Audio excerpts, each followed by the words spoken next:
Hey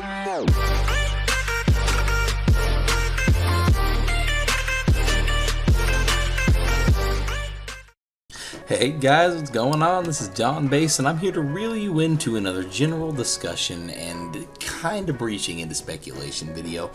Now, today, at least when I'm recording this as of today, I was on stream with soulsobreezy, and him and I had quite a detailed and in-depth conversation about the way that we feel about all kinds of bases of morality and the sense of what players seem to consider morally gray. I mean, it's a pretty wide spectrum of bases to cover, but one of my favorite topics, because I'm going to be doing multiple videos over the next couple days covering topics that him and I discussed, because I thought that it was a rather inspiring bit of content to produce videos with. One of my favorites that I'm going to cover with first is that I feel as though Valen could be the best potential leader for the Alliance. And now, I feel this in a very similar way to why Sylvanas ended up being the best potential leader for the Horde, and definitely not the way you expect. Now, when I presented this idea to soulsobreezy, he kind of shot it down in an immediate way, the way that he does almost all speculative forms. I mean, that's just the type of guy he is. He admits that himself, you know, it's just the way he is about speculation. He shoots it down with immediate facts until he considers it enough that he finds some reality in it. And I mean, that's a very respectable way of looking at it. That means that he's not fooled easily by really clickbaity kind of stuff. Now, I feel like Valen would be the best leader because he's, in a way, so like Sylvanas, but in the opposite sense. Now, let's look at the points that Valen has benefiting him as to where he would make a good leader of the Alliance. First off, he's led his people, the Draenei, through a universe-wide chase by the Demon Lords in order to save his people. Like, he's ran for all of this time so that he can get away from destruction and to try to have the light guide him in a way and to give him prophecy in a way, as he's known as the prophet, to give him guidance to find peace for his people and to find serenity for his people, as also discussed by Soul and I, that is a pretty subjective term.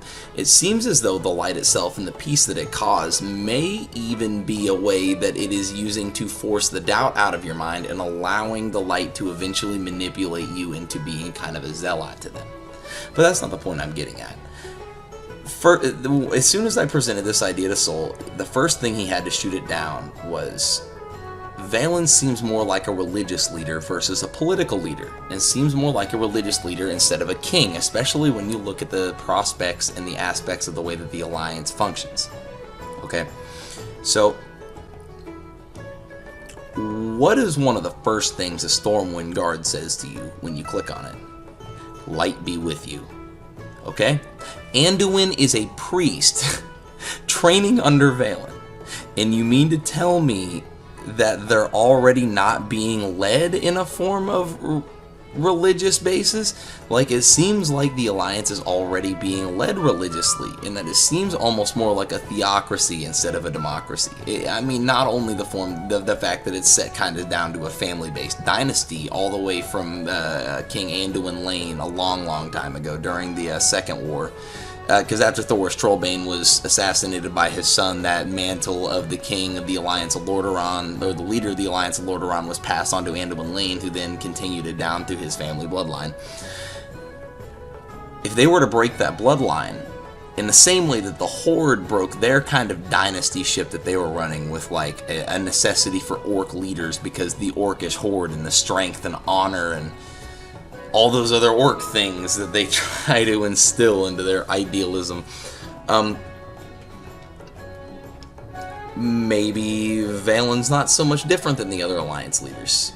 I mean, maybe he's not militant, but is Anduin that militant?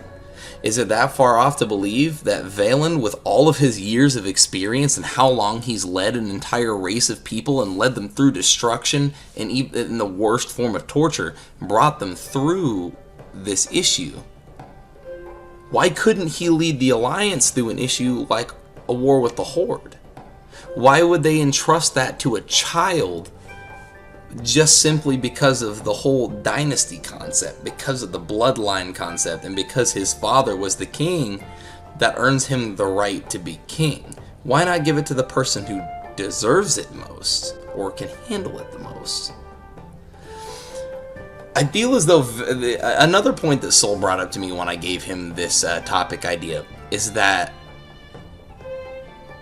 I feel as though Valen's not even that different from Sylvanas. He put up the point that who would want a blue-skinned alien goat who hasn't even been around that long to be the leader of their people, who they don't even consider to be necessarily a part of their people, let alone the leader. But what's the difference of Sylvanas? How did she become the war chief in the same way? It was even noted by Vol'jin specifically that he has never trusted her. He has never given her a point of trust, because he's found that what she has to say and what she does is sketchy and emotionless and bitter.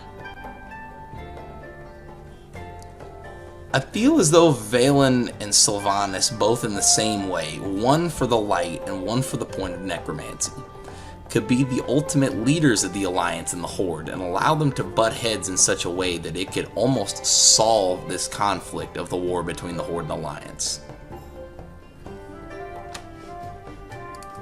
Alright everybody, now to wrap things up, I'm going to make a really specific point. The next few videos that I'm going to put out are going to be quite a combination between the future of Azeroth and my Warcraft discussion series that I have available right now, due specifically to my stream with soulsobreezy.